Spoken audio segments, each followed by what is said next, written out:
За даатгуулагч та бүхэнд иргэний хэлтийн нэгдсэн портал 18 цагийн сайтын үндсэн 4 цэцэг дэлгэрэнгүй танилцуулах гэж байна. За энэ удаад хамгийн их нэцэцүүлэх иргэний хэлтийн цэцэг бол танилцуулахаар бэлдээд байна. За тэгэхээр хамгийн түрүүнд харагдаж байгаа эдгээр тоо мэдээллүүд маань тухайн сард буюу за 2026 оны 3 дугаар сарын тоо мэдээллүүд бол жишээн дээр харагдаж байна. Тэгэхээр 3 дугаар сарын хувьд 691,396 даатгуулагч иргэн бол өөрийн эрүүл мэндийн даатгалаа ашиглаад за 1654 эрүүл мэндийн байгууллагаас 427 гаруй тохиолдлын тусламж үйлчилгээг бол авсан байна. Тэгэхээр өөрийнхөө авсан эдгээр тусламж үйлчилгээнд өнөөдрийн байдлаар бол 30 иргэн хяналт хийж за мэдээлэл бол илгээсэн гэдэг нь бол энэ тоо мэдээлэлээс бол харагдаж байна. За үргэлжлүүлээд иргэний хяналт хийх энэхүү зэс бол харагдаж байна. Тэгэхээр ийм Монголиа цахим системээр дамжуулаад даатгуулагч та бүхэн өөрийн болон хүүхдийнхээ авсан эрүүл мэндийн тусламж үйлчилгээнд бол хяналт хийх боломжтой болсон. За энд бол одоо даатгуулагч та бүхэн одоо холбоосыг дарснаар за заавар мэдээллийг бол авах боломжтой. За даатгуулагч та бүхэн өөрийн авсан тусламж үйлчилгээнийхээ мэдээллийг үнэн зөв бөглөөд за санал сэтгэлээ бичээд эрүүл мэндийн даатгалын ерөнхий газарт илгээснээр эрүүл мэндийн даатгалын сангийн хөрөнгийг өөрсдөө зарцуулах за тусламж үйлчилгээ шаардлагатай байгаа иргэнд за зөв тусламж үйлчилгээнд очиход бол хамгийн чухал үүргийг бол энэхүү хяналтын хэсэг бол бүрдүүлж байгаа. За үргэлжлүүлээд даатгуулагчийн харьяалал болон даатгуулагчийн бүлгийн хэсэг бол харагдаж байна. За даатгуулагчийн бүлгийн тухайд бол нэр төрлүүд нь доороо харагдаж байгаа. За тэтгэврийн насны иргэд бол энэхүү одоо төрлийн хамгийн их хэсгийг бол бүрдүүлж байгаа гэдэг нь харагдаж байна. Дараагийн хэсэгт тгээс 18 насны хүүхэд бол мөн одоо даатгалын том бүлэг болж харагдаж байна. За даатгуулагчийн харьяалын тухайд бол 21 аймаг дүүргүүд бол энд харагдаж байгаа. За тухайлбал Хинтээ аймгийн хувьд 3 дугаар сард 15,485 иргэн эрүүл мэндийн даатгалын тусламж үйлчилгээг авсны за 29,721 тохиолдол бол манайд бол нэхэмжлэлээр бол ирсэн байна. За эдгээр тохиолдлуудаас нэг иргэн бол хяналт хийжээ. За энэ мэдээллүүдийг аваад за үргэлжлүүлээд харагдаж байгаа энэ хэсэгт бол шатлал тус бүр бол нарийн задгаагаар бол харагдаж байна.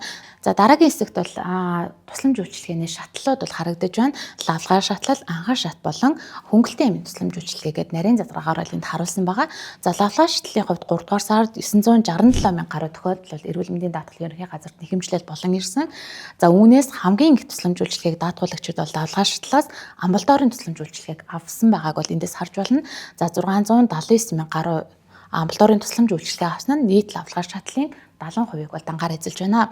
За анхаар шатны хувьд 3 дугаар сард 51 мянган тохиолдлын тусламж үйлчилгээг бол даатгуулагч иргэд авсны хамгийн их нь онцлогоо шинжилгээ буюу 27 мянга гаруй тохиолдлын онцлогоо шинжилгээг анхаар шатны байгууллагаар дамжуулан авчээ.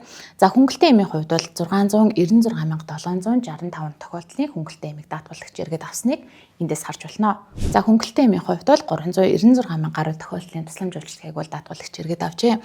За үргэлжлүүлээд асуулгын үр дүн гэсэн энэхүү хэсэг харагдаж байна. Тэгэхээр ийм Монголиа системээр дамжуулаад даатгуулагч та бүхний хийсэн хяналтын нийт одоо асуултууд, за тэдгээрийн хариултууд, за мөн сонол гамтлын хэсэг бол энэ хэсэгт харагдаж байгаа. За тухайлх нь бол 5 төрлийн асуумж бол энэ хэсэгт байрласан байгаа. За уг тусламж үйлчилгээг та өөрөө авсан уу? За таны төлөх дүнгээс илүү мөнгө авсан уу? За та өөрөө эм тариа худалдаж авсан уу? Танд үйлчилгээ үзүүлж байхдаа өөр эмнэлэг рүү одоо нэмэлт онцлогоо шинжилгээ хийлэхээр явуулсан уу болон за тухайн үйлчилгээг авахдаа сэтгэл ханамжтай байсан хэсэг талаар 5 асуулга багтсан байгаа. За тэдгээрийн үр дүнг ч гэсэн энэхүү одоо захим хуудаснаас маань бодит цагийн гормоор бол харах боломжтой байгаа. За тухайлбал уг тусламж үйлчилгээг та өөрөө авсан уу гэдэг хэсэгт бол 3 дугаар сард 3 иргэн үгүй гэж хариулсан байна. За үгүй буюу эдгээр эмнэлгүүдээс одоо манай байгууллагад нэхэмжлэл ирээд тухайн иргэн хянахдаа үгүй гэсэн хариултыг бол энд өгсөн гэж ойлгож байна. За Баянгол дүүргийн бичил манал өрхийн эрүүл мэндийн төвийн хувьд бол нэхэмжлэл манай дээр ирсэн боловч тухайн иргэн бол үгүй гэж хариулсан гэж ойлгож байна. За мөн илүү дүнгээр мөнгө авсан уу гэдэгт бол нэг иргэн тийм гэж хариулсан. Гэх мэтчлэн энэхүү хэсэгт бол даатгуулагч иргэдийн нийт санал асуулгын дүн бол бодит цагийн гормоор та бүхэнд харагдаж байгаа. За санал хүсэлт гомдлын хэсэгт бол иргэдээс хамгийн их санал ирүүлсэн эмнэлгүүдийг бол 5 эмнэлгийг жагсаан байршуулад та бүхэн нээлттэй харж болно. За юун дөрөв гэмтэл согц судлалын үндэсний төвийн хувьд бол 3 санал ирсэн байна. За үүнд бол сайн, давгүй гэх мэтчлэн иргэд өөрсдийнхөө авсан тусламж үйлчилгээнд санал хүсэлтээ бол инхүү ирүүлсэн байгаа. За Баянзүрх дүүргийн эрүүл мэндийн төвийн хувьд бол сайн, маш сайн гэх мэтчлэн одоо иргэд бол үнэлгээгээ өгсөн байна. Энэ мэтлэн энэхүү одоо захим хуудасны маань иргэний хяналт цэснээс бол даатгуулагч та бүхэн за иргэний авсан тусламж үйлчилгээ, за төвний хяналт болон хяналтын үр дүнгууд гэсэн энэ хэсгүүдээс бол энэ цэс маань бүрдэж байгаа. За дараагийн удаад санхүүжилтийн цэсийг та бүхэнд дэлгэрэнгүй танилцуулах болно.